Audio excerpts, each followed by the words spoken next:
my 40s. I'm wearing a bright red jumper with pink flowers on. I am in my daughter's bedroom, which is covered of all kind of little bits of artworks behind me.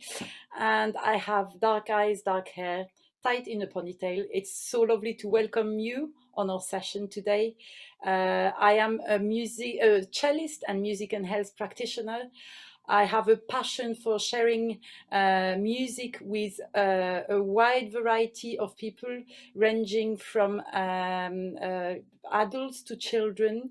And I've been delivering workshops for DaDa Fest for a good 6 years together with John.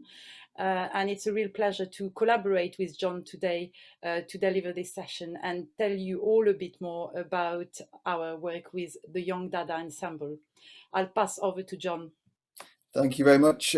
My name's John Herring. I'm a white male, short, balding, dark hair, wearing a blue shirt in a white room with a plant behind me.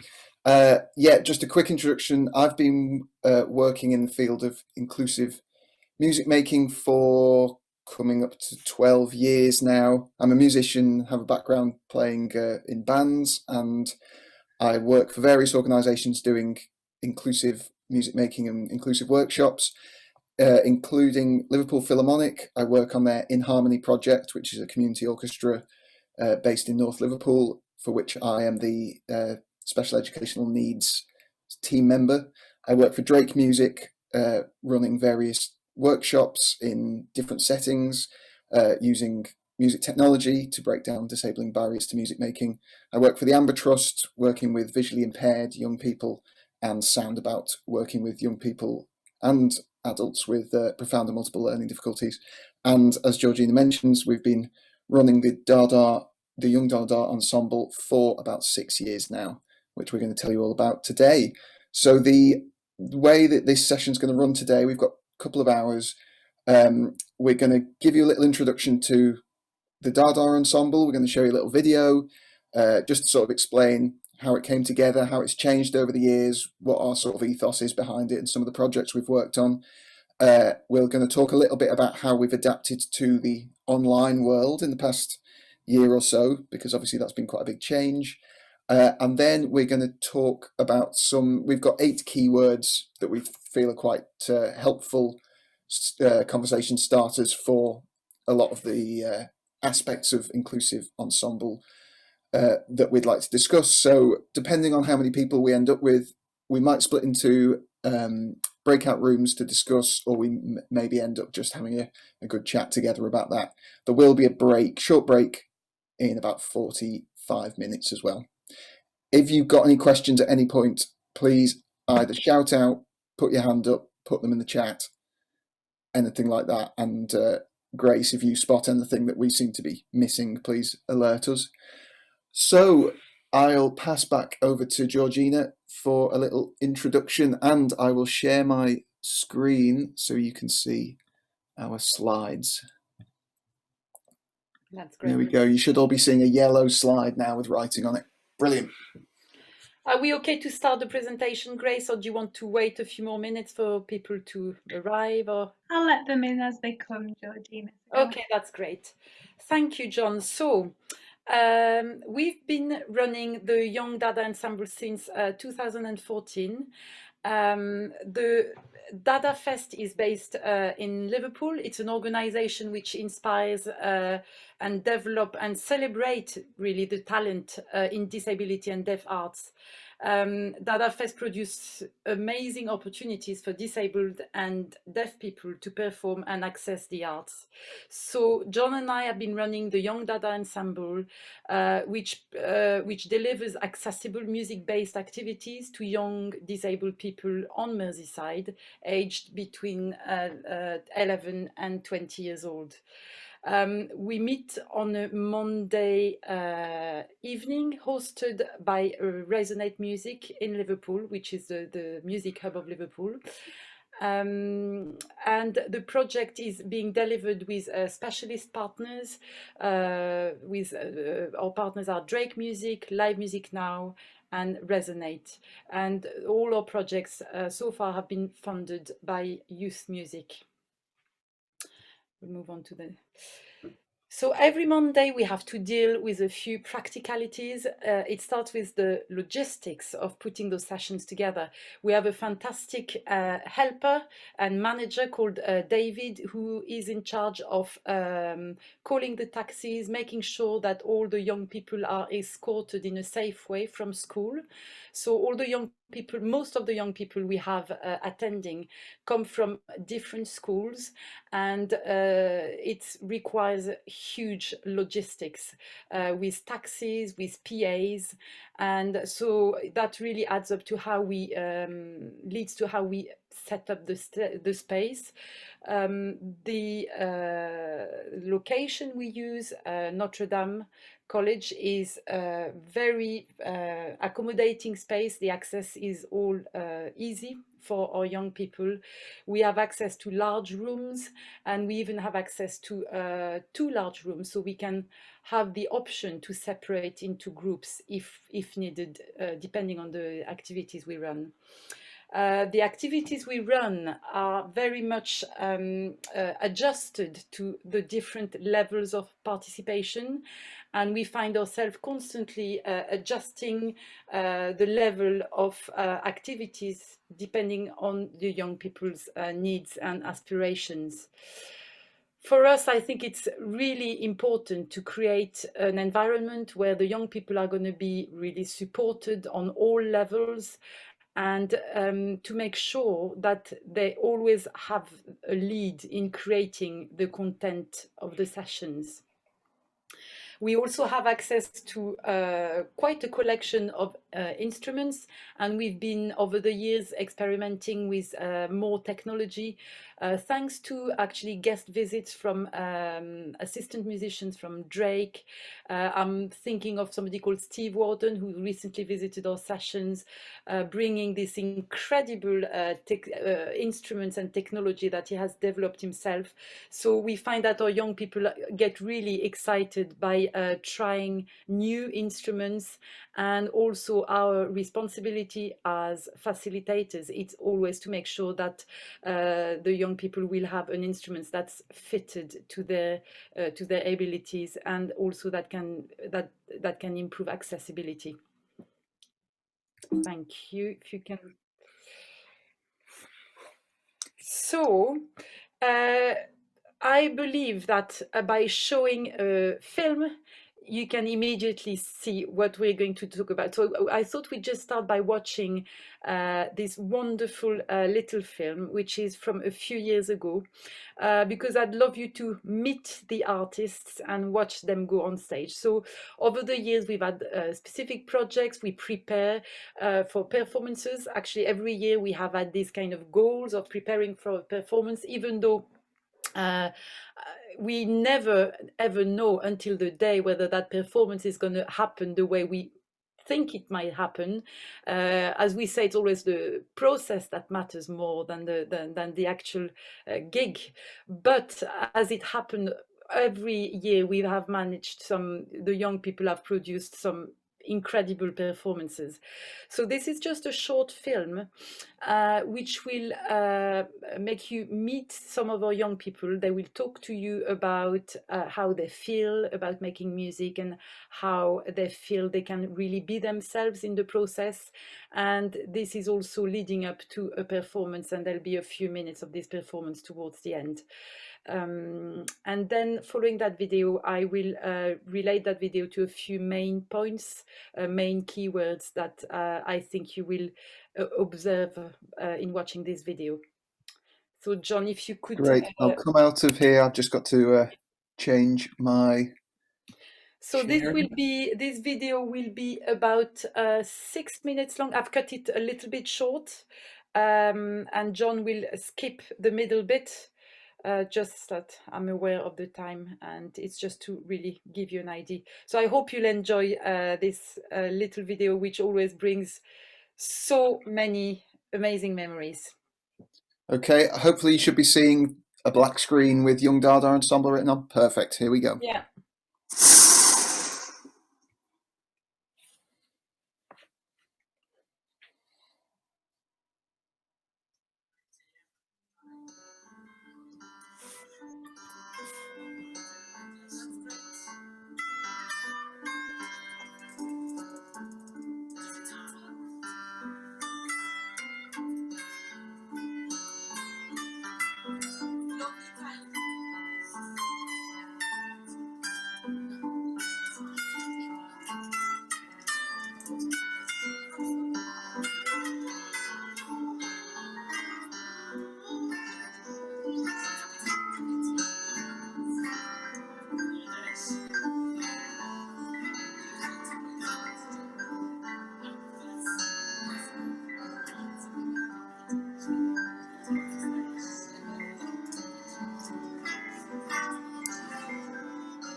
I'm doing beatboxing and singing, and like the beatboxing I learned off the internet.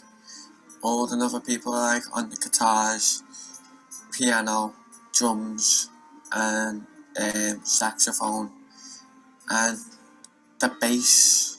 Shall I just try this? What makes us all different? Yeah, I think, if we're thinking about what makes us different, how we work together well, how those differences fit together and to make it really good. I could just write teamwork. We could think about teamwork. Matthew, do you have an idea for a song called You and I? you and Oh, that's I? nice. And Mike Chill's song, Anything is Changing. So I'll put you and I as well. You, yeah, and it kind of links with teamwork. But you and I. What's the best thing is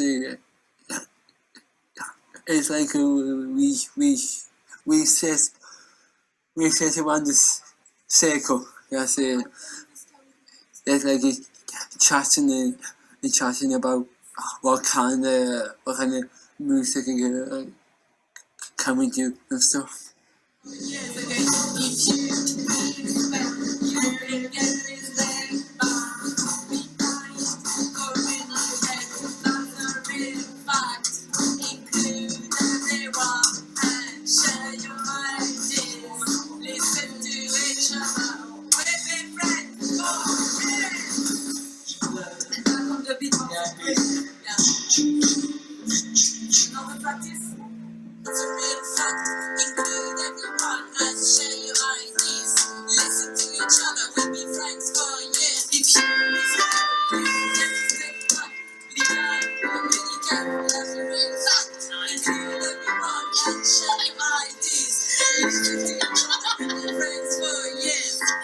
I like that we can come up with our own ideas as well.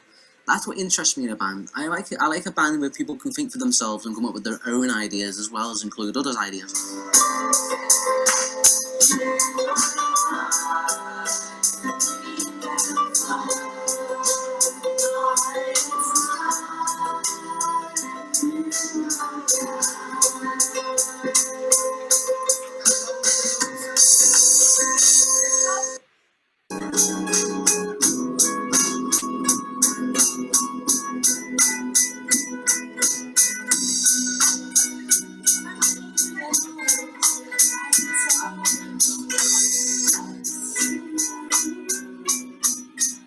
I am so glad to come here to be in a band. I've just never had a band before. I've never had a band. It's been absolutely spot on and brilliant.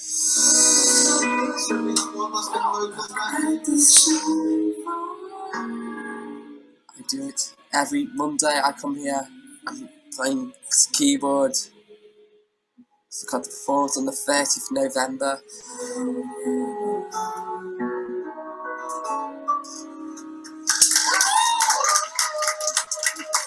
Thank you.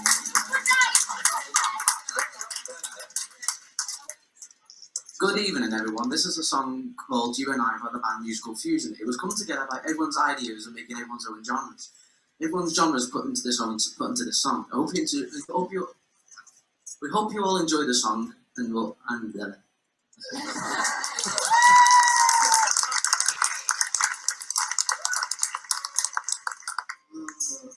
Matthew's leaving holidays.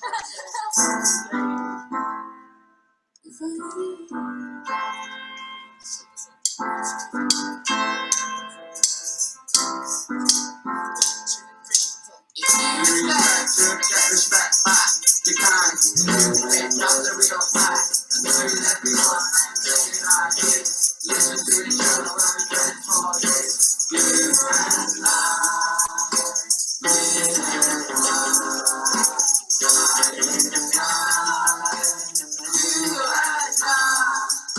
and I've learned how to play in time, and I've learned how to listen, and I've learned how to communicate better. I really like it because I've always wanted to do it, and it's like a dream come true. from my point of view, the best part of the project is getting loads of different young people involved with all different disabilities and conditions to be able to just create and join and create music, which I think is a lovely thing, and I think it helps a lot of people who wouldn't really have this chance to be able to do so.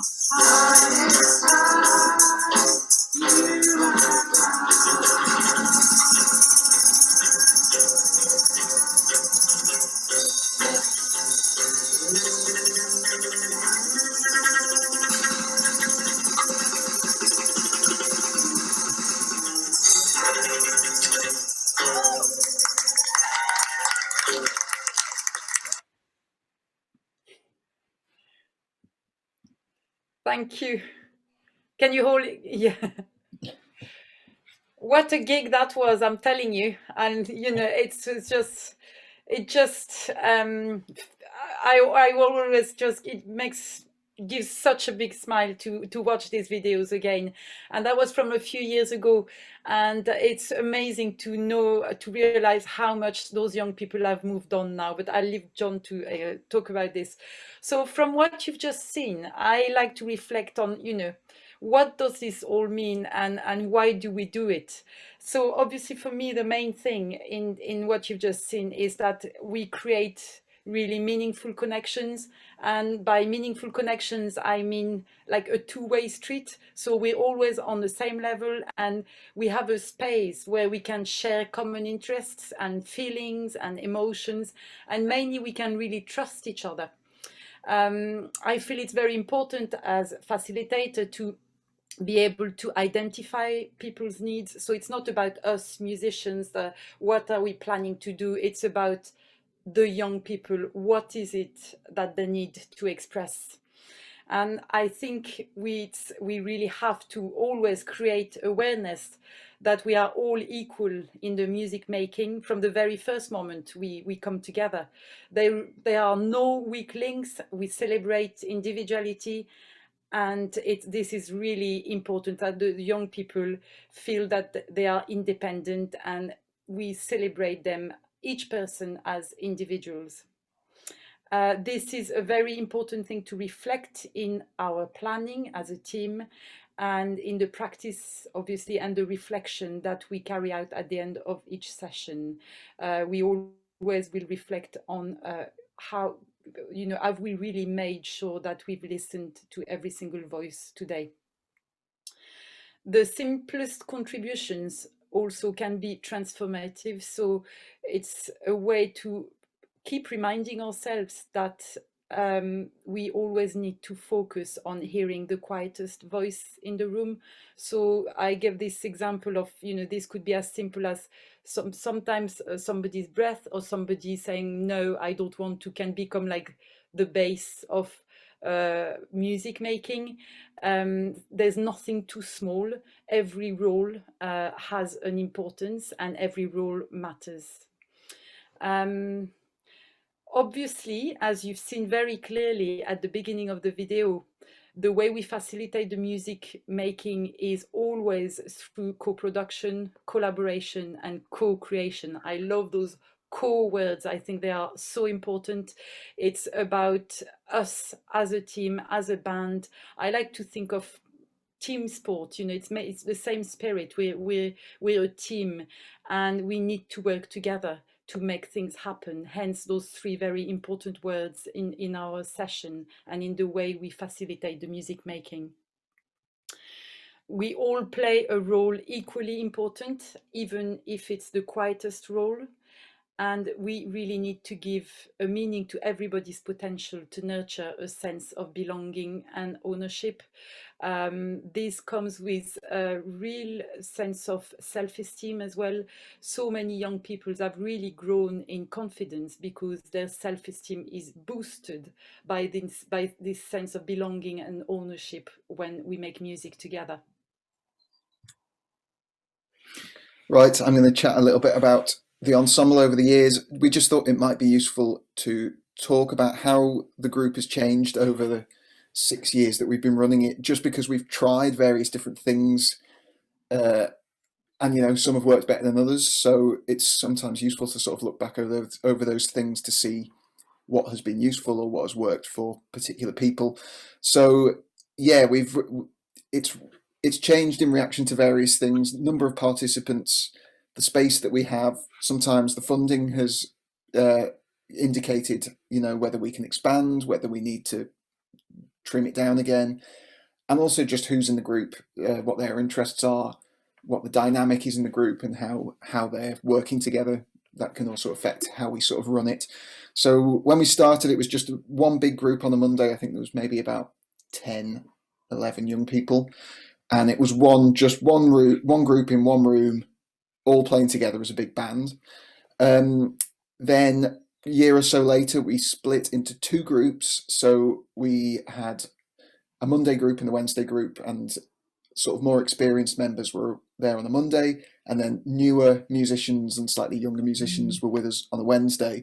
So there, it was sort of streaming things slightly, and we were able to, on the Wednesday, work a little bit more on sort of more fundamental musicianship activities, whereas on the Monday we were able to work on some more advanced things, or the participants on the Monday maybe were slightly more advanced on their instruments, so we were able to, look at covering songs or slightly more advanced songwriting. So that was an interesting period where we had those two groups running at the same time. Since then, it's gone back to just being on the Monday, I think largely for funding reasons, but I'll talk a little bit more about how we've changed that since then as well. In 2019, we ran a parallel group in Sefton. Sefton is a borough that just to the north of Liverpool. So Sefton have their own music hub, which expressed an interest in running a group in the same style as our Liverpool DaDa ensemble. So we ran a pilot scheme there in Sefton, which was successful. And then pre-COVID, back to just Mondays and one large group, but because of the dynamic in the room, because of some of the interests of participants, we actually found that it worked really well to split into two kind of subgroups, and they got dubbed the rock room and the acoustic room. And there was a room where those who wanted to play loudly and basically rock out were able to, and others who maybe found that volume a little bit too much, or wanted a quieter environment, or a slightly slower moving and slightly more reflective environment. We had the acoustic room where we were able to just kind of take things a little bit quieter, a little bit slower, and it not be so much about playing in a rock band. And then of course everything changed a year ago, and I'm going to talk about this in a little bit more depth in a little bit. But we've had to move things online, which we have done with some success so far, and we have at various times over the year managed to have some sort of distanced recording sessions, which we'll talk about in a little bit more depth in a little bit. Very briefly, and some of you might be well up on this, but just for information, we work to the social model of disability rather than the medical model.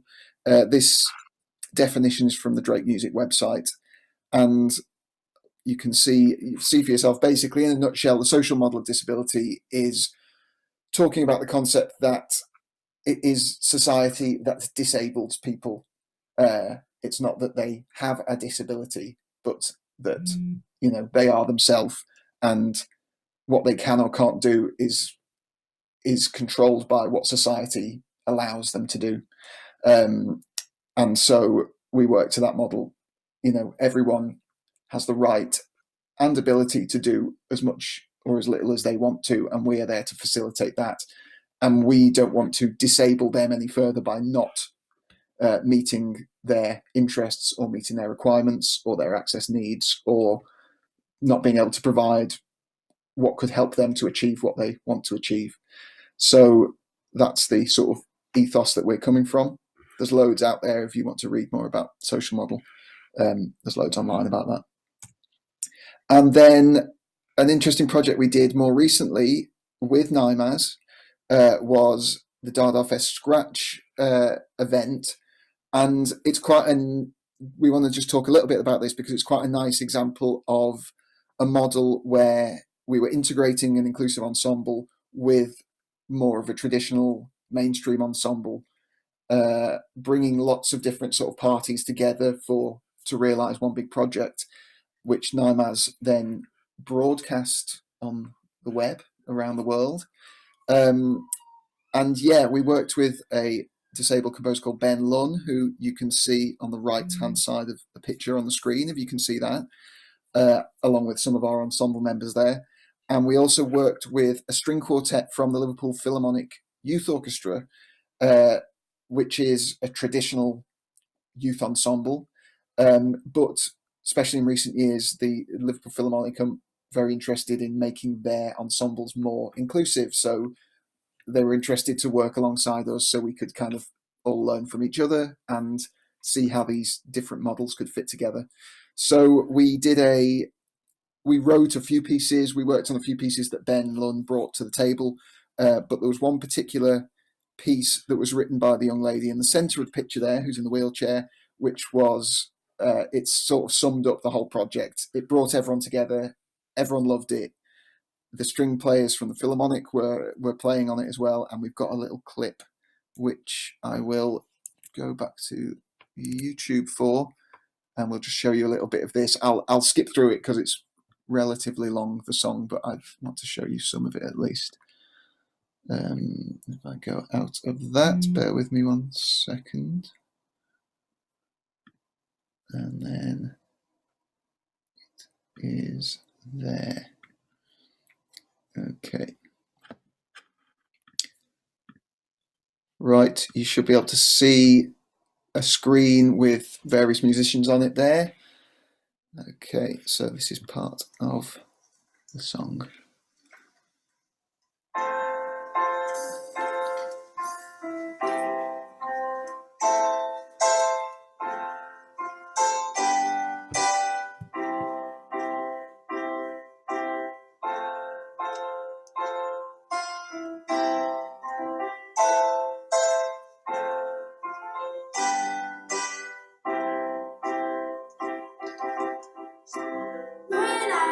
Around the world,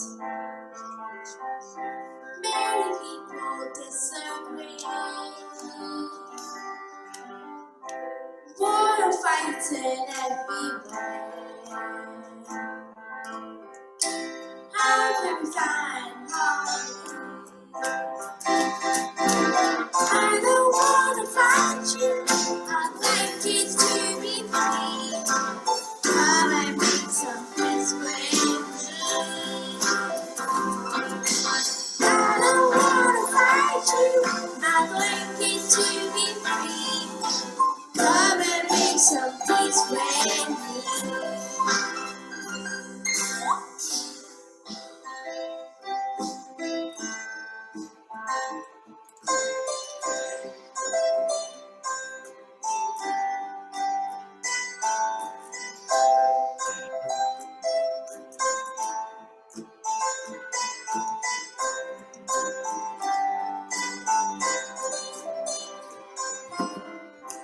Whether you are blue or red, recognize we're all the same. We can lick it hand in hand, play together in this game. I don't wanna fight you, I'd like it to be free. Come and make some peace with me. I don't wanna fight you, I'd like it to be free. Come and make some peace with me.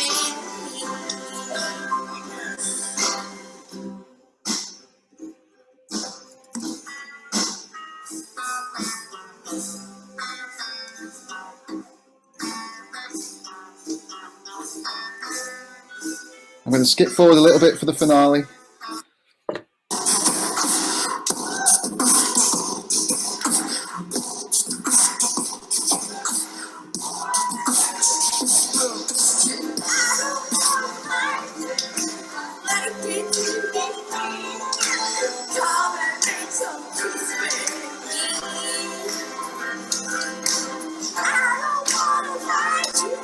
I'd like it to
we go. That's what it's all about. So yeah, lovely example of various parties coming together for a sort of one big event that went really well. And from feedback from sort of everyone in that, it was the players from the Young Philharmonic got loads out of it, and that's in turn led on to another project which Georgina is going to talk about as well. So if I skip, I think in fact let's talk about that now if you're up for that, Georgina, the Tim Jackson Yes. project.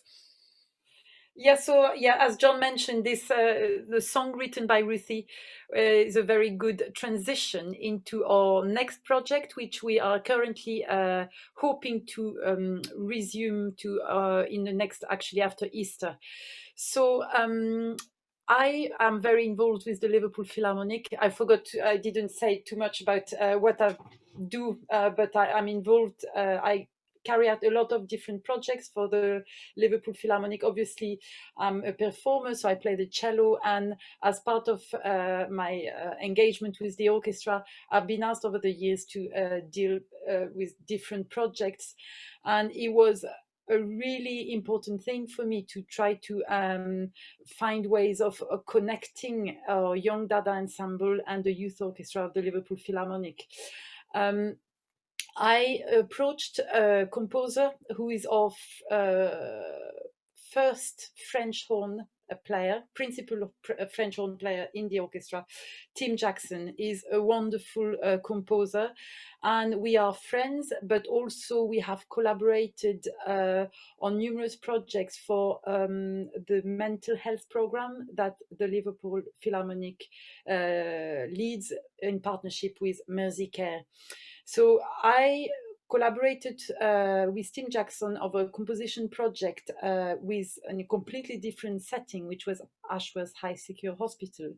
And through this connection we had with each other, I just thought it'd be amazing to get Tim to come and visit the Young DaDa ensemble and see how, from a composer's point of view, he could help us bring those two worlds together.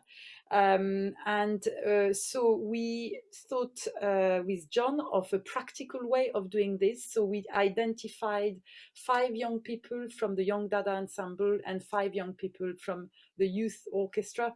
And we thought we'd just get them together and see what happens and see how they can work together to share ideas, to share knowledge, and to create a new composition. So we had a few sessions, and from session 1, it was obvious that it opened up horizons for everybody involved in the activity. The young musicians from the Philharmonic Orchestra, the Youth Philharmonic, were, I think, quite bowled over by the freedom of expression our Young DaDa ensemble players have. And the Young DaDa ensemble players were actually also bowled over by the skills the young people from the youth orchestra have. They were so fascinated by discovering their instruments. We have one who played the French horn, another one who played the double bass. So all these new exchange just became very exciting for everybody involved, and it's definitely a learning and experience of a collaborative approach that is going to go towards a really meaningful performance. So we are in the process of this project, and we're aiming to promote different musicians, to promote different music genres, and also to highlight the importance of collaboration through skill sharing and social interaction. The delivery team and partnership organizations as well, out of all this, really gain knowledge and understanding and of skills that will enable us all to influence change within our own organizations and to the wider music sector. So we are really excited to be in the middle of that journey, and we will start again. We've just been told we've got a plan of action, and we will be able to start again after Easter, hoping to do performance before Christmas at the Philharmonic Hall. And they're hoping to have this performance in the music room on a Thursday evening, and this is quite relevant because Thursday is a concert night, and the Liverpool Philharmonic is really keen to present the Young DaDa Ensemble on a night where loads of people come to the Philharmonic Hall. So gradually, little by little, we're seeing this real inclusion happening on a more practical level through the planning of this performance as a joint project. Great. And sort of to finish off this section of the presentation, which is kind of about context and background for our ensemble, just to sort of give you a bit of an idea of where we're coming from, just wanted to talk briefly about the online experience. So I'm sure some of you have had to change your working practices quite severely in the past year. Obviously, everything kind of changed. It felt particularly the case, whereas some of the other work I do in schools, for example, there's been periods over the last year where we have been able to go into schools and deliver in person. That felt not really possible with the Young DaDa Ensemble because of a lot of the practical reasons that Georgina was talking about earlier. Getting young people from schools all across the city together was always going to be difficult. Taxi travel was always going to be difficult. The fact that we're all together in one room and some of our young people require physical assistance, all these things meant that all being in a room together was not going to be safe, certainly for a certain amount of time. So we had to pause activity for a while the organisations and the schools and everyone kind of worked out exactly what was possible, what wasn't possible, what the timelines were looking like, all that sort of thing. We considered bringing the whole group together online, but it was decided that that wouldn't really be beneficial for them. The sheer number of young people and the dynamic of personalities, we didn't feel that it would be particularly conducive to creativity or even kind of meaningful conversation with that many people in one large online session. So we didn't think that that would actually be beneficial for them. But we did start to do some online sessions in the autumn term. So some of those were one-to-one, some of them were one-to-two, where there was a couple of instances where we had more than one young person who was in the same bubble in their school, so they were able to be together in an online session. And we started to write pieces of music in these online sessions with a view to it all coming together to kind of either layer up into one song or a suite of songs or a suite of pieces of music. And we actually found that not only did the sessions on the whole work really well, but for some of our young people, they worked really well, better than we would have expected, and in some ways better than some of the in-person sessions.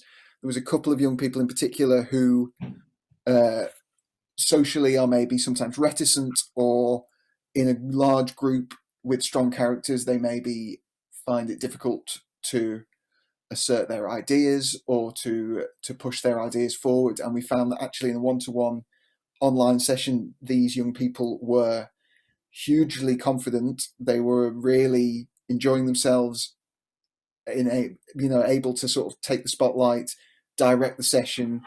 And yeah, a lot of confidence has come out of that for some of them. And then we found more recently, we had a slightly larger group online session to discuss some ideas for a video that could go with this piece of music.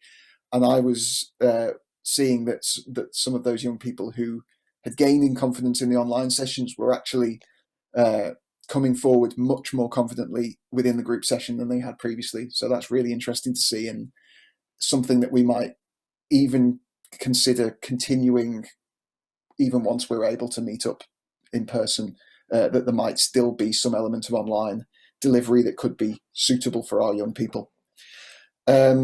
in terms of the piece that we were making online, yeah, everyone contributed different ideas. So it could be that somebody contributed a drum beat, and then that drum beat would be shipped over to the next participant, who maybe would put a bass line down, layering everything up, bringing everyone's ideas in. And then luckily in that small window of time between lockdowns late last year, we were able to safely bring the young people one by one into recording studio scenarios where we were able to record their parts and layer them up.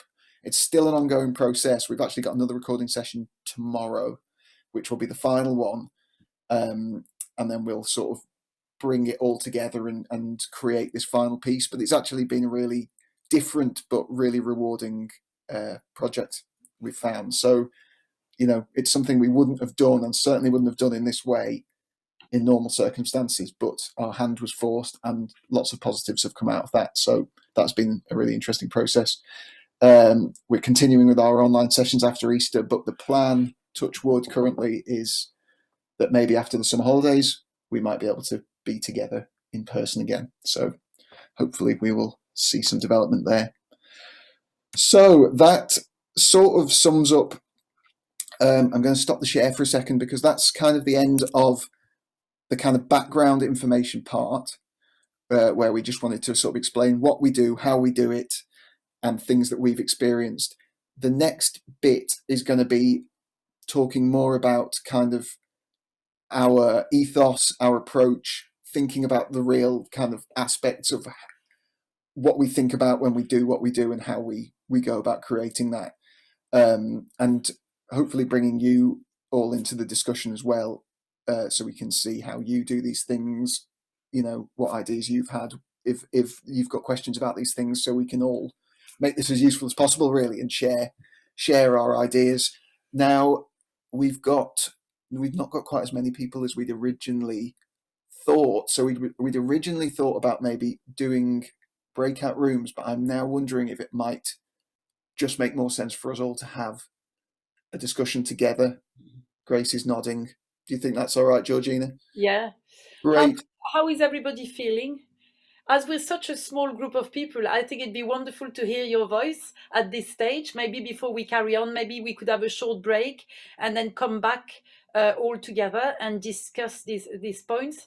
How is everybody feeling? And do we have any reflections or questions before we move on, maybe to have a short break? Hi there. Hi, William. Hello. Hi. I was going to say those films were beautiful. They're really moving, actually.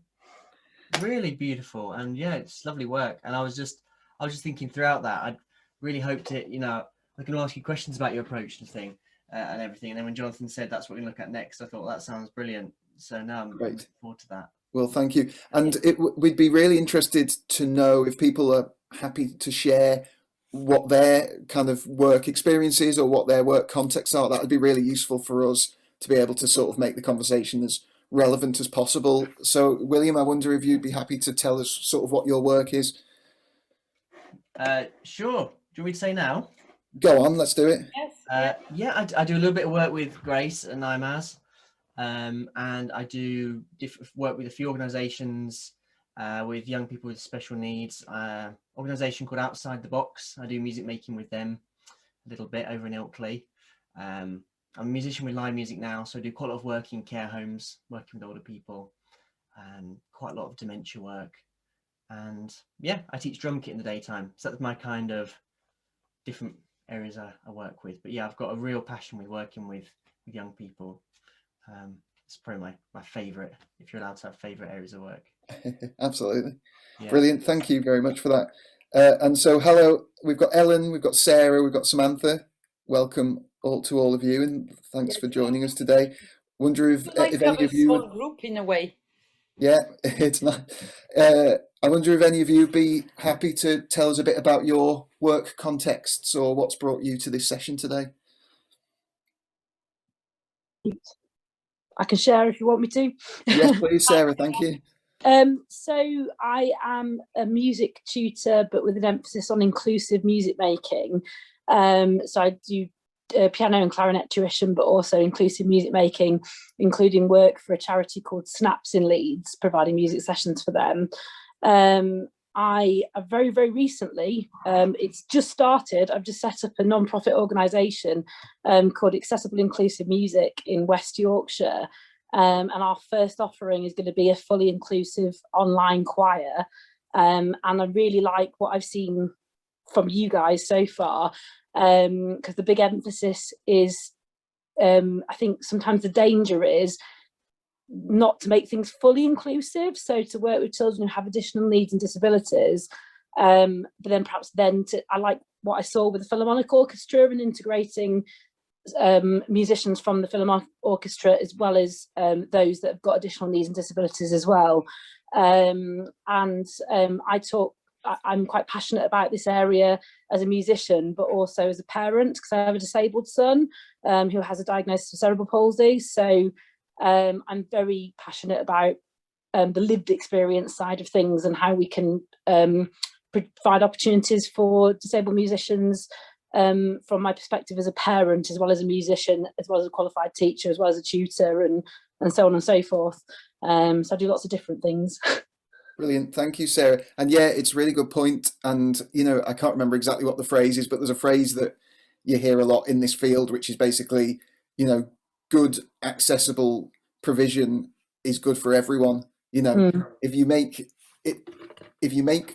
provision really accessible and inclusive, you know, non-disabled people will benefit from that as well. Everyone will benefit from that. And it means that you can run ensembles that just will welcome anyone, with the knowledge that anyone will be able to partake and benefit from that. And before I forget as well, you're talking about running an inclusive choir. I don't know if you're aware of the work of Soundabout. They're based down in Oxford. Yeah, I know they run inclusive choirs, and they've got various stuff online about that. Brilliant. Thank you very much indeed. Ellen, were you going to tell us about you? Yeah, I actually similarly work on the In Harmony project in Leeds for Opera North. Oh, brilliant. You'll know some of my colleagues then, Ben Cashel maybe, or oh yes, the people who started out there, and then some people who've gone over to the other side from the Manchester side. So I am actually professional musician, I suppose, freelance, but I also have done a lot of teaching over the years. But when I started on the In Harmony project, I did realise that because we're working in socially deprived areas in schools, that we were doing these orchestra sessions and children were being wheeled out to join in and then wheeled out away again, and we'd never see them again, and there was no sort of communication about what was going on, who they were, and they just sort of appeared and disappeared. So I kind of developed my own role, and I'm now their SEND phase lead. So with a view to just making sure that everybody in the team is aware of everybody's needs and trying to make everything as fully inclusive as possible for all the children within our settings, because for me that's the ethos of In Harmony, is that music is for everybody in that school. So. Brilliant. So I mean, basically it sounds like you do the exact same job for In Harmony Leeds that I do for In Harmony Liverpool. Possibly, yeah. Yeah, and which was a new role, because for the first 7 years I was with In Harmony, I was more on the administrative logistics side of it. Right. In parallel to that, I was doing a lot of work for Drake and DaDa and things like that. And so 2.5 years ago, this role. We created this role effectively, this SEN role within the team, and yeah, I'm basically, like you say, there to kind of make sure no one gets left behind, kind of thing. I think you've got probably more of a background in the SEND than I actually had, but it was a way for me to step aside to a different role and put myself in a different place. My partner's a disabled artist, so that's where it all comes from, really. And my upbringing with my parents as well were very open-minded and inclusive for everybody. So yeah. Brilliant. Thank you so much. Samantha, would you be happy to tell us a bit about your work? So I'm new to the field and I'm studying community music in University of York. So I'm just coming to have some insights on inclusive ensemble and learning from you all. Brilliant. Excellent stuff. Yes, there's I've heard of that course in York, and I think there's a similar course up in Gateshead as well, community music course. So that's really cool to hear that those courses are running and people are learning about this whole field, because I think it's, you know, it really should be more widespread.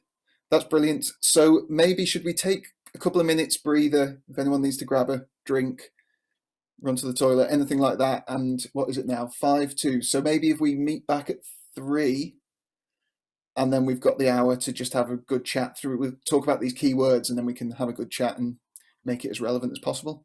Are you happy to stay all in one room, or do you think you'd like to go into smaller rooms? Shall we just stay together as we're a small number? Is everybody happy with that? Fantastic. Brilliant. So enjoy your break. We'll take 5 minutes, and yeah, have a nice cup of tea. And you're back. Hi, Will. Hi, Will. Sorry about Thea waiting for me. No, it's all good. My partner's got a broken foot, so I was taking her up a cup of tea. Sorry about that. Right, I'll mute myself. Right, so yeah, we've got these 8 keywords that we picked out. So I think the best way for us to do this is we'll just introduce them. We'll call up the slide. We've got a few points we wanted to make for each one, but then once we've made those points, maybe we can just open up the discussion, and, you know, if people have any thoughts, any reflections, any questions, ways that maybe you approach these particular concepts, or, you know, ways that you might be able to use them in your own settings, it would all be really useful to hear and to share. So I'm just going to share this again. So Georgina's starting us off with the first one, which is participant-led. So as you've seen in the little clips we've presented in the first half, everything is a person-centered approach. It was very clearly presented by one of our young people who was really talking in his little interview for the film, how important it was for him to respect everybody's idea and to also be exposed to loads of different ideas. So it's really key to our music making, and as I said before, for us as practitioners to identify the young people's needs and aspiration. As you've seen also very clearly, participants are completely co-producing everything and co-creating by sharing ideas and exchanging skills. So we're repeating a little bit, what we've spoke about already. But what I was wondering is, it would be really interesting to open the discussion for you to reflect on how do you feel this concept is used within your settings, whether you find it is a difficult thing to always make sure the music making is person-centered, and how maybe we could open a discussion about how can we make sure that we best listen to the young people's aspirations. I don't know if you find that challenging, and especially I'm thinking of mixed group of abilities. How can we really make sure that the creation of music is completely person-centered?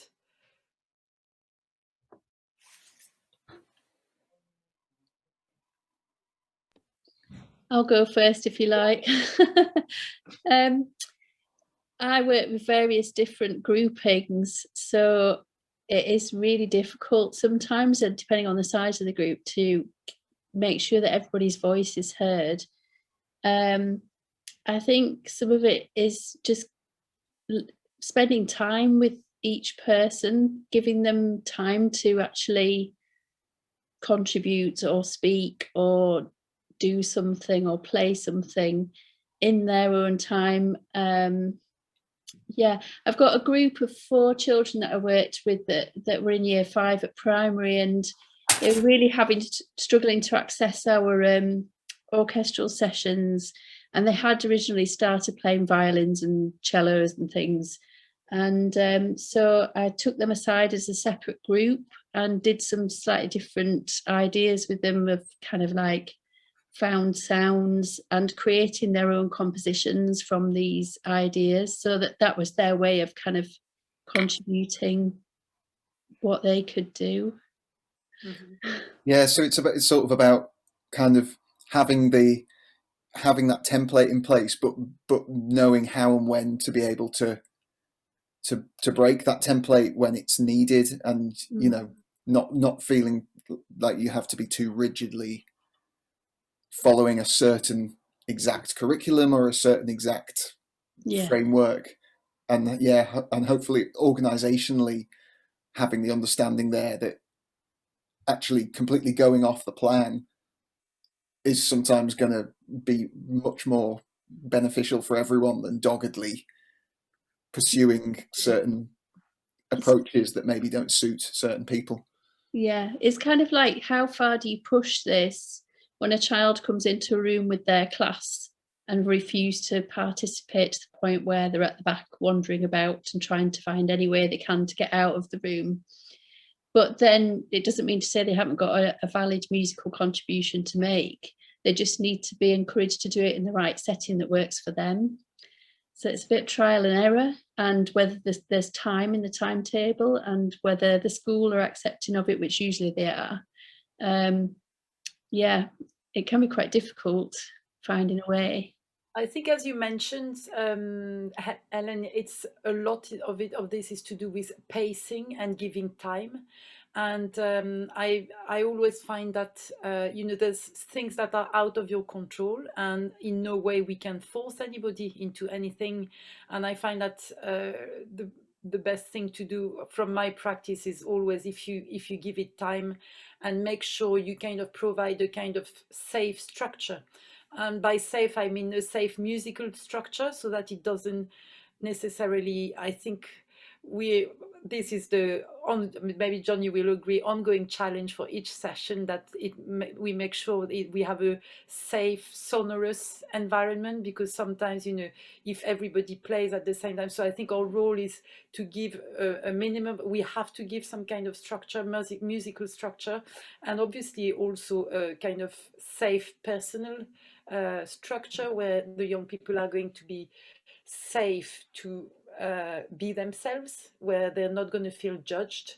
But I agree with you, and we've been faced with situations like this, like if a child doesn't want to engage or is just having a bad day, it's a very difficult thing to manage. Anybody else want to chip in with anything here? I was just going to say, oh, sorry, Sarah, are you going to say something? It's okay, no, you go first, Will, it's fine. I was just, yeah, it was really interesting to hear you talk about frameworks. I think person-centered, having this kind of safe structure that participants feel safe in, I find really important, and I tend to repeat that a lot. So that the way a lot of my sessions start is that I start quite soft, and I try and control the atmosphere of it. So make sure it's really calm to start with. There's no instruments. It's just kind of a lot of making sounds, and starts very soft, and I kind of creep in percussion as the session goes on a little bit, almost so you don't realize games are happening. But I don't know if this is like one approach that I've kind of had a bit of success with, is having different games aimed at different abilities. So a kind of one game that's really simple, you can kind of pick out people that are going to really get on well with that activity. So it's kind of scaffold it, if you like, as it goes on. But I've been trying to do that for ages, and I still feel like I'm still learning the best way to do it. But the more I repeat it, you find like a bit of a pace for it. But yeah, I'd be interested to know how you start your sessions and how you control that atmosphere. Yeah, that's really, really interesting. And so you're saying you've got sort of various games ready to go for different abilities, so it'll be about sort of judging which one to use. Yeah, but I try and link them together so it doesn't feel like here's a warm-up game, here's another one, here's another one. It might be I might just start doing this, and I'll just wait for the whole room to do that, and I can just judge how long that takes to get to that point before I move on to my next really movement or whatever. And then I might just start bringing that to a rhythm, for example, and then pass to someone else to lead that game. You know, I mean, this idea of once I've set it up, passing, I want to get it off me leading it to someone else. Yeah. there's this element of, I feel like you've got to set something up, but you don't want to do too much. Yeah, I think that's the thing. It's, well, there's sort of two like binaries going on. There's this idea of, yes, we want it to be participant led and we want them to feel ownership of it, but also, you know, as we've all experienced as when we were young and getting to know music, you do also need people to be providing new things for you to learn about, to inspire you, to discover. And so it's that balancing act between, you know, providing enough new stimulus to give them ideas, to give them new horizons, but then also then not just dictating exactly what is going to be done. And I think that is a tightrope that each scenario is going to, you know, it's about reading the room, it's about knowing the participants. And the other thing that I think, the other tightrope there is that thing of planning and improvising. And I mean, it's a little bit different with the Young DaDa Ensemble because they're all a little bit older and it's quite an established group now. So we have a little bit more of a formal structure in terms of, we all start together, we're going to talk about this in a bit as well, but like, you know, we'll catch up with everyone, some news, we'll, you know, maybe play a piece of music to listen to, and then we'll break into our creative groups, and then at the end we come back together for reflection. But in other settings, you know, I might have a plan of exactly what I might do for a session, but with the knowledge that within the first 30 seconds that plan might go out the window entirely, and then I'll go with the flow on that. So, you know, it's good to have a plan in case you need to be providing that inspiration or that activity. But if you go in and a young person is really fascinated by one thing, the last thing you want to do is go, well, it's interesting that you're fascinated by that thing, but that's not on my plan, so that's going away now. You know, you have to follow their lead. So yeah, and it is something that you just have to keep it. The more experience you have, the more you feel able to read that, I'd say. Maybe, I don't know if other people agree with that. But I think you've mentioned something really helpful, and which I mentioned. I'm not on mute. Sorry, which I put also in one of the first slides, this thing of scaffolding activities. And I think William, by mentioning this, it's kind of giving us a safety tool, because you assess a little bit. And I think by having options of levels of activities, you know, you're going to enable participants to lead what they're comfortable leading, if that makes sense. So I really like this idea of, as a kind of part of our toolbox, this idea of scaffolding activities. Sarah, you were going to say something. Sorry, no, I was just telling my husband to be quiet because he came downstairs talking really loudly and I was still on unmute. Yeah, no, I was just going to add to so I was just going to add to a couple of the points before, because prior to having my son, I've gained a lot of experience of disability through my son who's now 5. My main job used to be a secondary school music teacher, so I've had a very different experience, I think. And I think you just brought up a couple of things, talking about actually that's a lot more rigid because you have a lot more different goals, and although you become through experience very intuitive and very able to think on the spot in a different kind of way, actually I found by working in a SEND settings with SEND groups, actually my sessions can be a lot more personalized and go with the flow and go with the voice of the students, because I'm not under any stipulation of expectation that by this point that is going to be achieved. I've set my own standards as a practitioner of what I want to achieve and what I feel is success for those young people or children. But yeah, I think I was going to comment on, for me, that relationship and building up the confidence with those students in whatever, you know, if they feel confident doing something differentiated within a group setting, then you can pull out individual youth input and voice, because the confidence allows them to do that.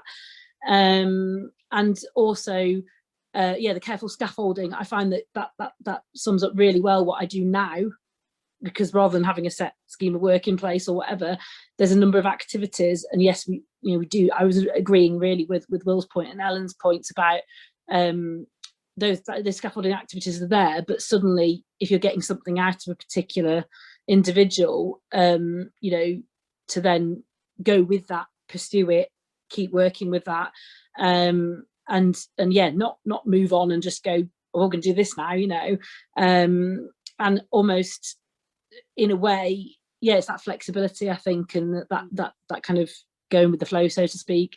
I'm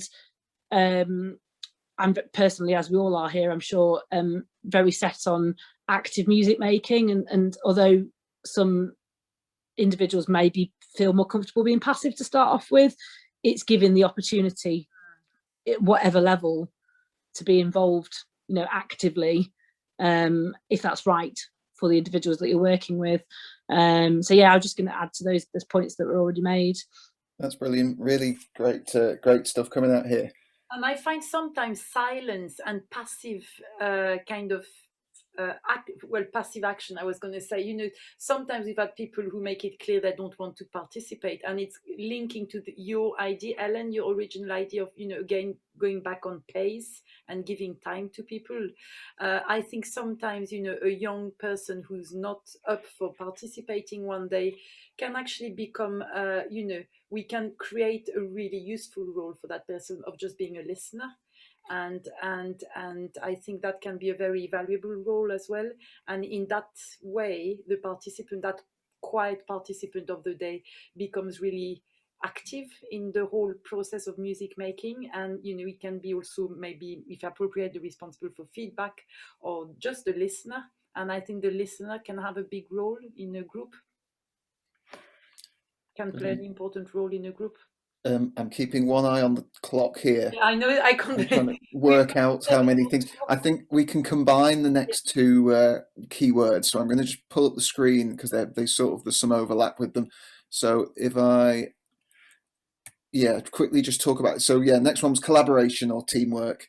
So, and I mean, this applies in so many different levels. It applies between us as session leaders. Currently with the Young DaDa Ensemble, it's me and Georgina, but we also have two other colleagues, Carl and Pip.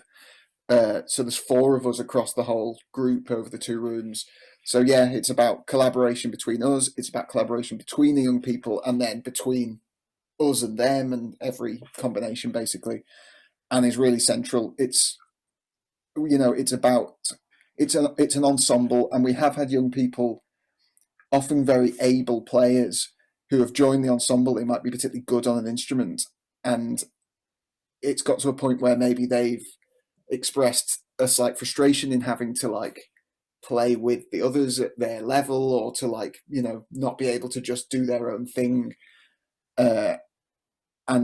We find that we do have to make it clear to the young people when they join the group that they're joining a group. It's about playing together and about creating something together, and there will be some compromise maybe there, but there will also be learning and all sorts of things. And it's not a vehicle for individual sort of musical development. It's about group development, and it's just it obviously requires, but also develops so many different skills: compromise, listening, support, flexibility, loads of social skills, turn taking. So a lot in there. I'm going to move on to the next slide, which Georgina's going to talk about, because I think there's a lot of crossover as well, which is just group dynamic.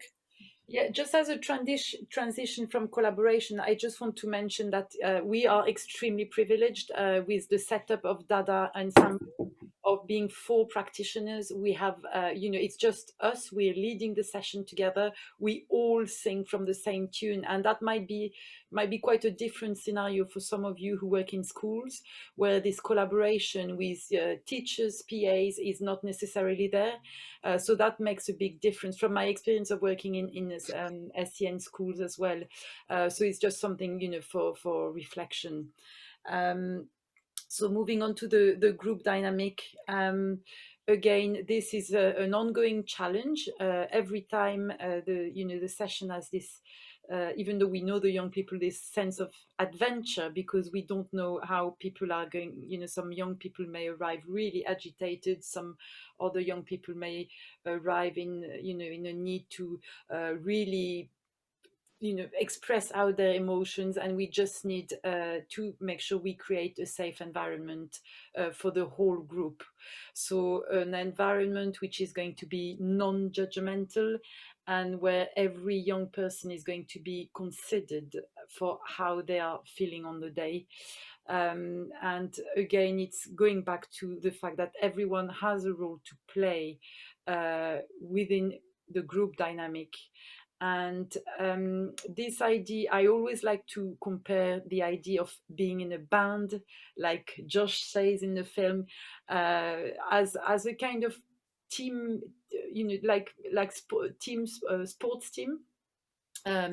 Because I think, again, like if you would look at a football team or at any kind of sports team, it's the same. You can't have a weak link, and in a band, everybody matters. And if we all bear that in mind, first as practitioners, and also to convey that message within the group of young people, then I think it really helps keeping a positive group dynamic. Great, I'm going to stop that share. So yeah, any thoughts would be welcome on collaboration, teamwork, group dynamic, all those sort of things. Basically, yeah, all the interpersonal aspects.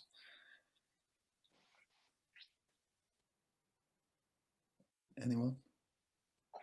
Fine if there's no comment. Oh no, I was going to say, yeah, I think really, really important, especially the one that popped up for me, is turn taking. So I've just made you extra larger on the other screen, Max. Hang on, there we go. Yeah, I think turn taking is one, because like you were saying, sometimes in groups, everyone can be playing at once, and it's like this idea of controlling and channeling something creative out of it can be really challenging. So I think having activities that can help turn taking is really great. So interested in what activities maybe do to support that. I know in our group we have, and the membership of our group has changed over the years, but we've have some young people who've been with us the whole time. Others have come and gone, but yeah, we have a lot of big personalities in the group, but there's definitely the risk of some of dominating, and almost always that is in a positive way. There'll be people who have loads to say, loads to contribute, really excited and want to talk about everything, but it's about, that could dominate if not controlled. And there's other people who might be equally as passionate or equally as inventive, but their voice won't push to the front as much. So yeah, and I mean, as Georgina says, it's an ongoing thing. It's an ongoing challenge to sort of find ways to make sure that every voice that wants to be heard is heard, and that also that you're, sometimes quieting a voice that desperately wants to be heard in a way that isn't going to make them feel like they're being shut down, but in a way that is going to create space for others as well. So it's yet another tightrope that we walk each time, I think. In terms of balancing those voices. That's really interesting.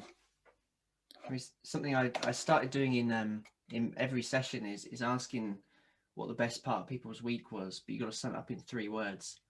So I try and do that in every single session, and it's really interesting how people really look forward to that. And I think it's the idea, like the anticipation of saying how your week was, or getting out that exciting thing that happened. And yeah, when you do give people the chance, it is amazing.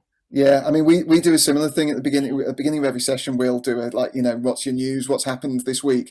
Although we've never said do it in 3 words, which is actually a brilliant idea, and that might really help us to keep the talk from getting out of hand. Yeah, because we have news of the week and all sorts of stories come out, from baking cakes to going on a car race, so sometimes we have to try to cut it short. So yeah, like you, John, we're smiling because I'm sure we can relate to quite a few moments where it would have been really helpful to limit it to 3 words. But I think it's a brilliant idea, this these routines to kind of set the group dynamic. So we all sit in a circle as well. Using the space is a very important element of setting a positive group dynamic from the very beginning. So we have the space set in such a way that we can all see each other, and then we always start, like you said, with the news of the week before we get on to our activities. Because the social side of it is it's as important as the musical side, I think, with the DaDa group. Like, they come together. We all know each other so well now. We all care for each other so much, and it's, for some of those young people, it's such an amazing opportunity for them to just be amongst friends and chat and have a laugh and all these things. And that, I'm sure some of them, that's the thing they like the most about it, which is fine. Any other thoughts on dynamics, group dynamic, that sort of thing, or shall we move along? I'll move along. Next one is listening, I think. Listening, yeah. So yeah, we've touched on this a little bit, so maybe don't need to talk too much about this one, but yeah, just obviously music making is such a big part of what we do, but also listening is really important, and can sometimes go slightly underappreciated. We often have begun rehearsals with listening sessions, whether that's us bringing a tune for them to listen to, maybe something we don't think they'll have heard before. It might be that we ask a young person to suggest something that they're really enjoying. We've also had a term where every week we would start with what we were calling a masterclass, where somebody in the room, it might be one of us leaders or it might be one of the young people, would get up at the beginning and do something for the group. So that might be a little performance of something. It might be demonstrating a skill or a technique that they have. It might be talking about their favorite band. It might be just playing a piece of music on the screen for people. And that was really nice to sort of share these different things. And it was very leveling in terms of, 1 week it was a young person doing something. The next week I might do something. The next week Georgina might, it was just, we're all musicians in the room together and we're all showing what we are passionate about. And we've had live music now, has been mentioned already today, but we've, through live music now, we've had various visiting bands and musicians over the years who've come and done little workshops with us, done performances for us. And the kids always get so much out of that, and just, getting to see different bands and different styles of music in the flesh, playing in the room with them, interacting with them, is always really exciting for our young people, definitely. And occasionally going to concerts in other venues as well, or doing performances in other venues. It's just really, you can take it for granted, but there's lots of young people who just don't get to do that. And it's a really nice life experience to have and exciting for them. So I think they've gained loads from that. And of course, it all leads into listening to each other and in their playing as well, turn taking, having solos, all those things, and actually encouraging active listening within performance and within playing. So would be interested in any thoughts about listening.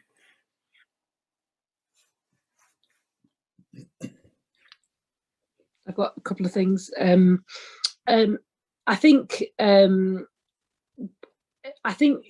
I was saying, I've done very different career prior to the SEND stuff that I'm doing now. Sorry, my daughter's now coming from school. I'm trying to have a professional conversation. It's noisy. So I think one of the things that you have to become quite good at previous as a classroom teacher is obviously, because of the dynamics and the like you've talked about, obviously in a normal secondary school setting, you know, aside from anybody who's got additional needs, you've got stronger personalities, those that want to be heard, those that have got the ideas but are too worried to be heard or too scared to be heard, the confidence, all of that. So in a way, that's kind of helped me with my, I think for me, it's helped me with my SEND sessions.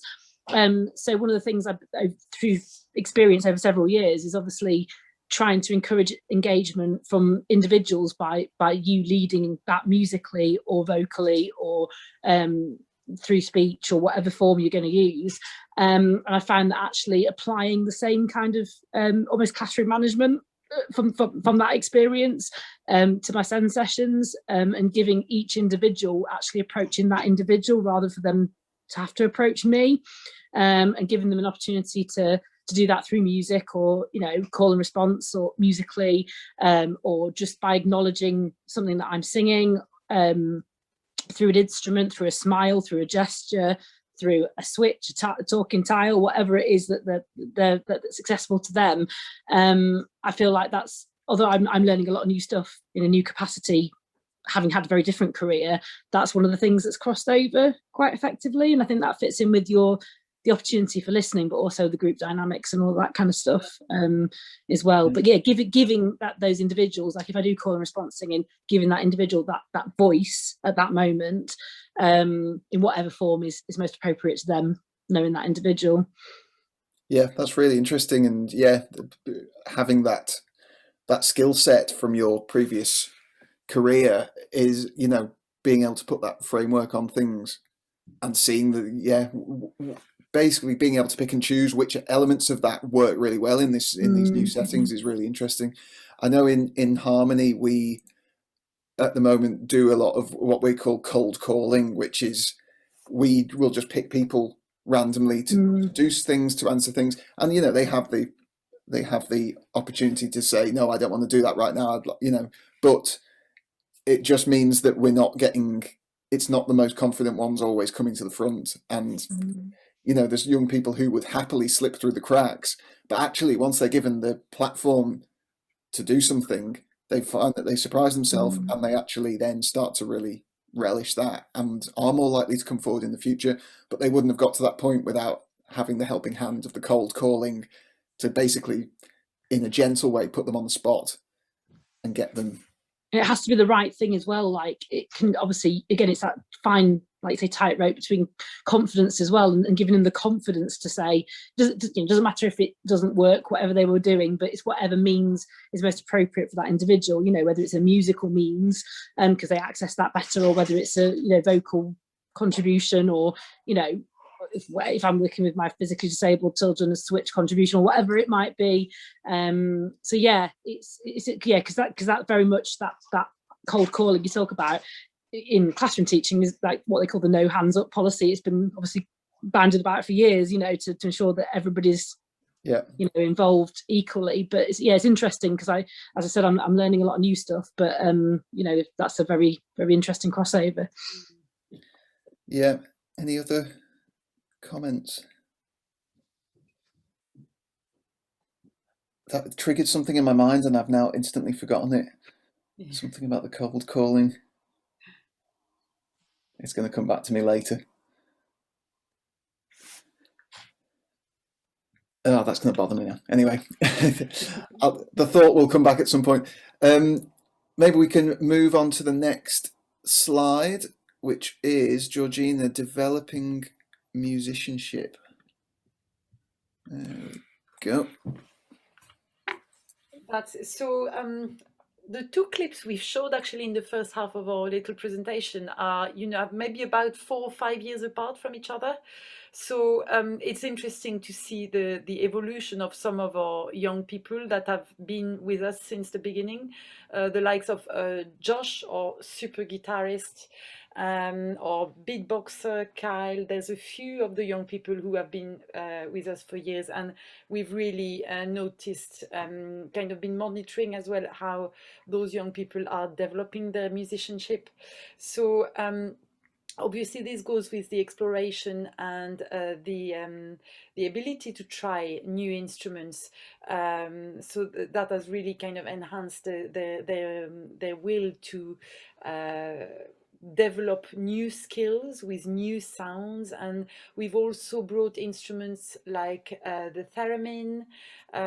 We've got all kind of different small percussion, and it's interesting to note how certain people stick to the instruments they're comfortable with, but sometimes and we encourage this, you know, for especially for the quieter young people, to keep exploring new instruments until they find an instrument that they're really comfortable with and that they may want to really kind of work on and develop. So that all adds to the developing of their musicianship.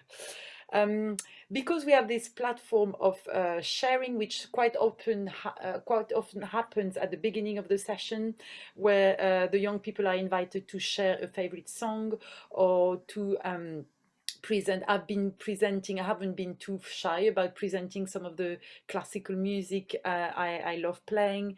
It's been wonderful actually sometimes to see today I'm going to play for you a piece that's about 350 years old. Oh, are you kidding? That old, and all these kind of things suddenly really can really open up. So I'm like, it's about a little bit how you present it. So I'm like, I know it's going to sound a little bit old-fashioned, but bear with me, and if you don't like it, please say so. But this is music that has been written 350 years ago. Maybe use your imagination to see what that music, what could this music have been written for, and by opening up their horizons like this to different genres, pop bands or classical music. Carl, who works with us, is a brilliant jazz guitarist. It's kind of really helped them as well to develop musicianship and try different styles themselves. A lot of the music making that happens in the room is based on improvisation. So over the years, we've worked quite hard at helping the young people to structure their improvisations, either within chord sequences or with rhythmic sequences.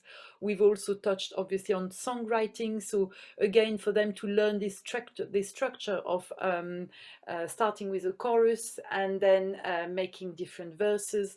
The chorus very often being about all of us, chipping in with ideas, all of us singing, and very often the verses being giving them the opportunity to maybe show their individuality. So maybe young people, each young person can write a different verse. Or we've also introduced we've also, in all our compositions, I've introduced this thing of playing a solo.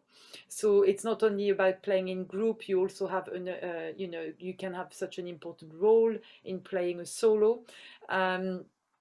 We go back to this turn taking, which is so important to develop musicianship and listening skills, and also I think by this mutual respect that really is all over the room, that goes with this mirroring aspect of developing musicianship as well.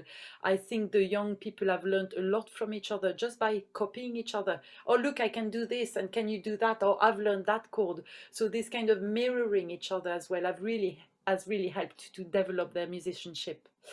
And also when we make music, this thing of learning when you need to be at the forefront, or learning what it is to be like a little bit in the background. So by that I mean maybe the thing of providing a bass line. So if you provide the bass line, you're like the backing track of the music making, so to say, and then that gives an opportunity for other young people to sing a melody, or again to do a solo. So all these different elements of music making really contribute to the development of their musicianship. And as the last point, I've got songwriting, but I've already spoken about that. Obviously, we're lucky because we've been running these sessions for 5 years, nearly 6 years. We have a consistency in some of the young people, so which enables us to monitor some of these developments in musicianship. But most young people will be with us at least for a year, and it's been really interesting. And we make it a point to, I like to be ambitious for them. I think it's important. We like to push them, and I think there's a lot of very often when we work with SEN children, there's this kind of thing of always saying, oh, that sounds amazing, you were amazing. But actually I think it's quite if you challenge the young people to learning more skills, I think that can really, really help them with their confidence. And I've seen a lot of different practitioners kind of in my taste going too much. Oh, this is wonderful, this is wonderful. And I think both John and I and the other practitioners have always, you have to say, no, this is not right. We can do that better. And even kind of ask them, do you think that was the best we can do? How can we improve this? And really giving them this ownership of wanting to develop their skills. Yeah, the idea that improving something doesn't mean that it was a disaster or that they should be, the concept of just always wanting things to be, how can you make things even better, and that being a really positive way to look at things. I think as well, it's like the focusing on what they can do, but also what they can do even better and how they can improve those things. And just while I'm remembering as well, I remembered what I was going to say, and it links in a little bit with this in terms of like listening, developing that listening ability. It's a skill, to listen and react to things. And it's, especially with listening, there's not necessarily a right or wrong answer. It's about seeing how something makes you feel. It's about seeing how you react to something, what it conjures up in your mind, and giving them opportunities to react to things in that way, where it isn't about having the right or wrong answer to it. It's just about learning that their own interpretation is really valid and interesting and can lead somewhere. So yeah, I just wanted to chip in with that, but would love to hear other thoughts on this in terms of developing musicianship. Yeah, I think it's great because it's basically the first step on the learning ladder is listening, which is phonics in a traditional curriculum, but it's all relevant to developing that critical ear as well, to decide what they like and what they don't like, and how, like you say, like how they can change things to make things how they want things to sound, or pass on their ideas as well, to be able to share ideas with other people. Developing that listening skill is crucial, I think, and we use that a lot in our warm-ups. We do lots of listening to different instruments and demonstrations of instruments, and usually at the start of a session we'll have a bit of music, and it'll be a different type of music every week for them to listen to. We'll have a little discussion about it and what their thoughts are and how it makes them feel, all that sort of usual things that go along with it. So yeah. Brilliant. Right, let's look. We've got three more. I think we're just going to be perfectly on time. We've got three more little words to talk about. The next one, or the next term, is pace and space, and we have touched on this a little bit already. I think this is really important. It's, yeah, as I've said here, being constantly aware but flexible. So kind of coming back to that thing about planning and improvising, of the pace of the session and the space that you're using, so it can be used to everyone's best advantage. So as we were talking about having the two rooms where one is louder and more rocky and the other one is a bit more quiet and reflective, that we got to a place there with the group where we found that would be the best use of our space to most benefit everyone involved. Again, we've talked about this already a little bit, but having that structure, William, you were talking about this, having that structure to your sessions, and how they will develop, and having the tools to sort of bring different things in at different times. For some young people, having a really, knowing what's coming is really important to them, and knowing, oh, we always start like this and then we'll go and do that, and then we've got that break. That can be really useful for some young people. So having the pace of the session mapped out. And we always have a break. We do a 2-hour session and we have a break halfway through, and that's a really important part of the session for the young people to sort of have a snack, have a chat. You know, if we didn't have that break, I feel like it would upset the apple cart massively. So it is about sort of, knowing what to expect and things like that. Put snacks in big letters, John. Yes, should pace snakes and pace Yeah. space and snacks is the order of the day. But yeah, any other thoughts on pace and space would be good. The first thing I thought when you were talking about that is I sometimes feel in a session you can feel when things are getting just too much, too rowdy, too loud, and I like having a few go-tos, like here's a really calm song, we're just going to do this for a minute.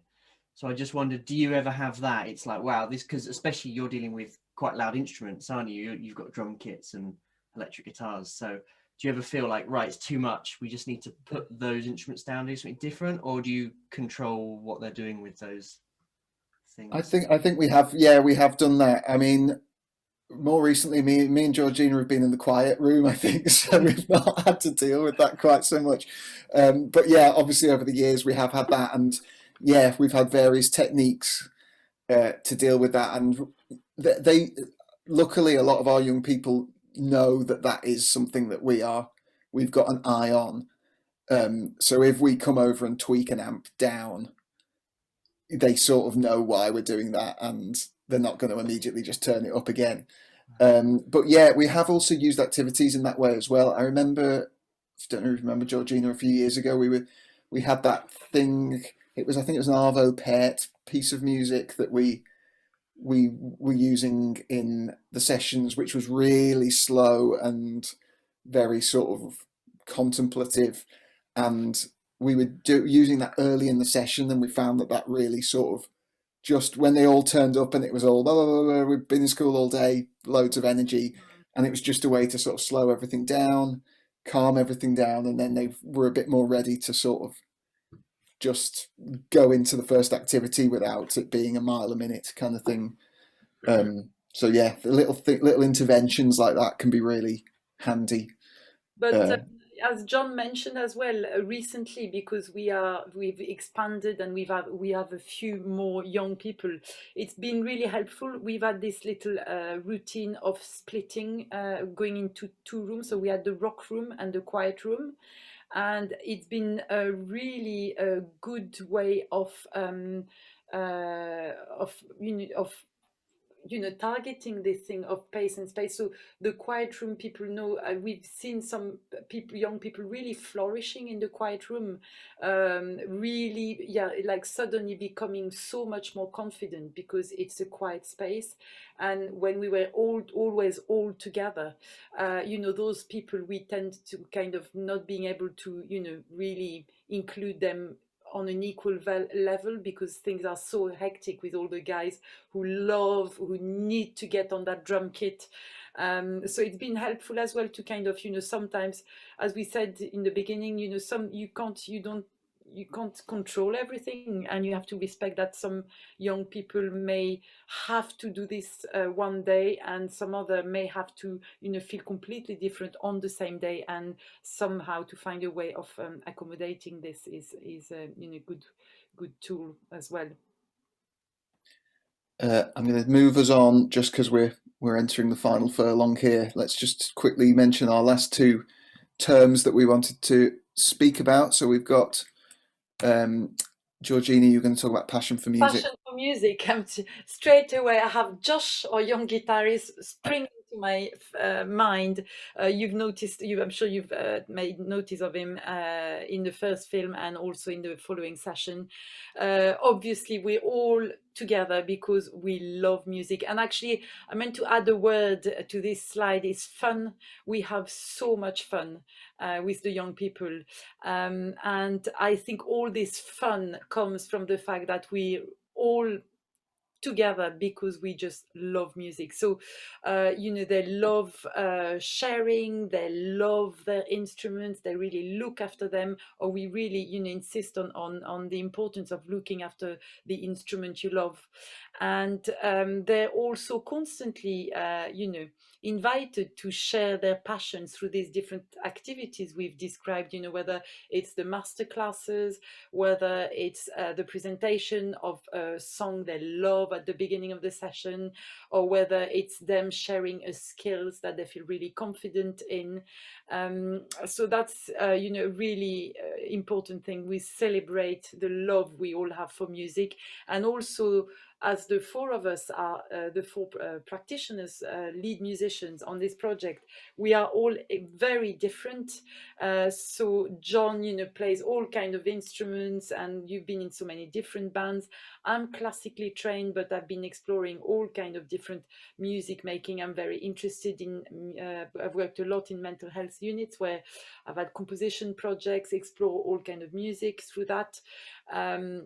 We've got Carl, who's a brilliant jazz musician, guitarist, and we've got Pip, who's a folk singer by trade. So I think you know, we've been able as well to share our own individual passion for different styles, which has inspired the young people to nurture their love for music. While we're on the slide, I'm just going to show the last slide, and then we can just sum up all together, chatting about these last two. So the last thing was just reflection, which has been a massive part of the project, and we've been really lucky, I think, in that DaDa, the DaDa organization have always really put an emphasis on reflection. So from the beginning, we have a little bit of time before the session together to just prepare. Then at the end of the session with the young people, we all come together and the young people reflect, and then after they've left, we as a team reflect every week. And then we also have termly meetings where we reflect on the term and make plans for going forward. And we've experimented over the years in getting the young person feedback in loads of different ways, which has been really good because different ways suit different people. And so it's a way of sort of getting their voices through.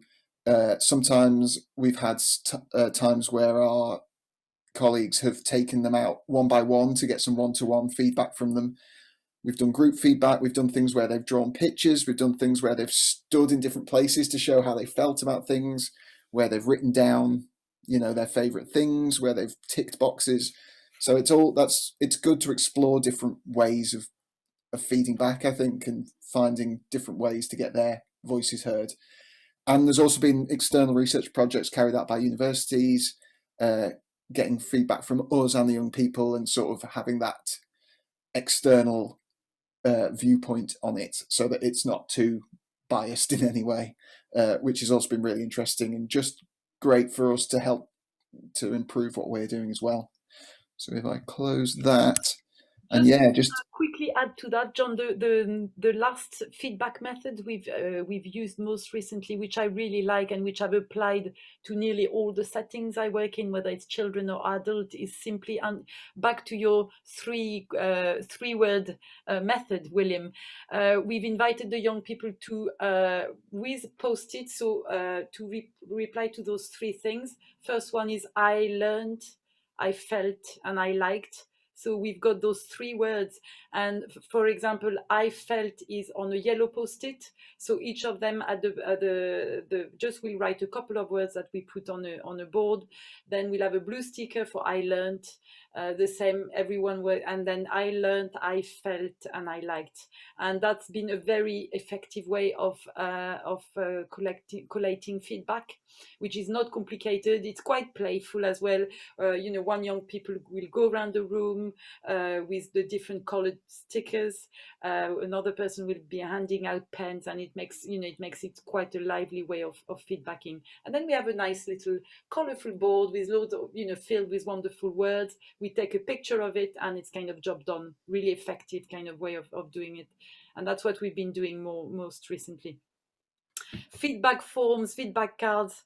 I've been, I always think, with all, yes, I found the one. This is the perfect question to ask. And every time, every project, every setting, I find myself readjusting. And that's after 15 years of doing that, on a full-time basis. So it's, it's a very, it's, as John said, I think it's very important to adapt the feedback and your reflection methods to the setting you work in, which takes you to explore all kind of different ways.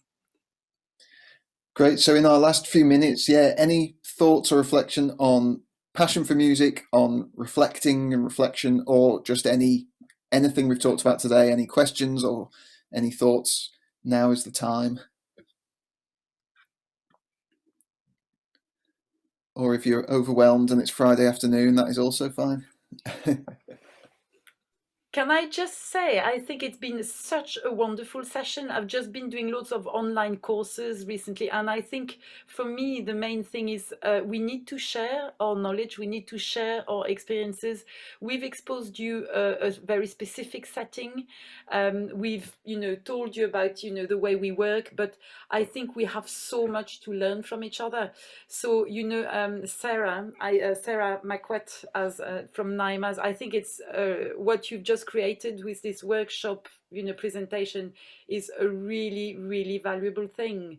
And personally, it's been so nice for me to hear about your settings, to hear about what you find challenging, or to hear what you find is useful. And I think it's really important to keep the conversation going, and I hope we can kind of keep that dialogue going in some way, because I think it's the future. We need to collaborate, like in a band, like we've just shown. Collaborate, co-create, and co-produce. I really think at any level, I feel it's just so important, especially in the times we live in, where we've all felt isolated from so many things. So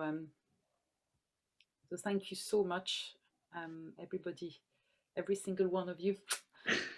Yeah. I would just like to ask, if that's all right, how do you go about selecting or deciding who gets to access these groups that you're running?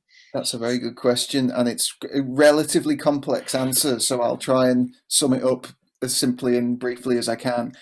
Basically, the sort of logistics team at DaDa have links with various special schools around the city and around the region, so they're sort of constantly in touch with them, identifying young people who might be interested in being involved at some point. We have, every year we do like a taster session in the summer where young people can come and have a go and see if they like it. And then basically it's been tricky, because there's been some times where like some of our participants have kind of got to the top part of the age range. So although they've maybe would have happily stayed on with us, it's sort of been time for them to move on, or they've had to go to college or various things like that. So then that sort of creates spaces for new young people to come through. Also, over the years, there's been a couple of times where there's been various young people who've been interested in joining, and we've kind of just wanted everyone to be there, and that meant the group grew quite a bit. And then we did the two days thing, and we did the 2 rooms thing. So we've actually ended up with a much bigger group than we started with. But yeah, it sort of is kind of self-working in that we've not yet been in the position where we've been hugely oversubscribed and had to just turn loads of people away. But yeah, that would be tricky. If so, we'd have to maybe look at fundraising for extra sessions or something if that was the case. But yeah, it basically comes through conversations with the schools and young people being put forward, and occasionally, because I think they put the call out on social media as well, and there's a couple of young people I can think of who came to us independently, not through a school, just from their parents or something seeing the advertisement. But yeah, basically that's kind of how it works.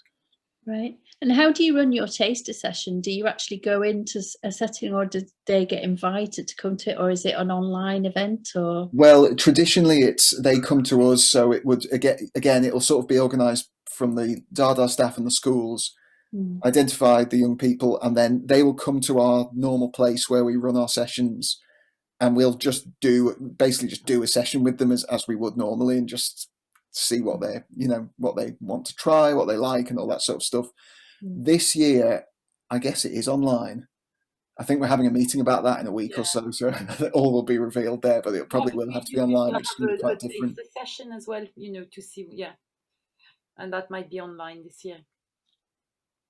I suppose by coming into your environment that you've already set up, that's a good key indicator as to how they're going to find it anyway, because how they react, that room, those people, all those sort of things. And also just the fact, because it's a music hub where we run the sessions, there's so many instruments there, the resources are all there, so they're able to come in and just try these things out. And yeah, it's basically exactly the same as a session will be, so they can really get an idea of what it would feel like.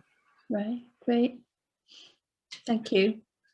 Great. Well, it's gone 4, I think, or it's on 4. So maybe we call it a day there. If anyone afterwards later on thinks I wanted to find out this, or I wanted to ask this, if you're able to send any questions through NIMAS to get forwarded to us or anything like that, or always happy to send an email or anything if anyone wants to continue the conversation in any way. Yeah, please feel free. Absolutely. It'd be great to keep in touch, and it's really nice to hear about your settings. And thank you very much, Sarah and Grace, who I think has disappeared, and Katie, who was doing captions, I believe. Thank you, Katie. So hope that was useful, and thanks for your input, everyone.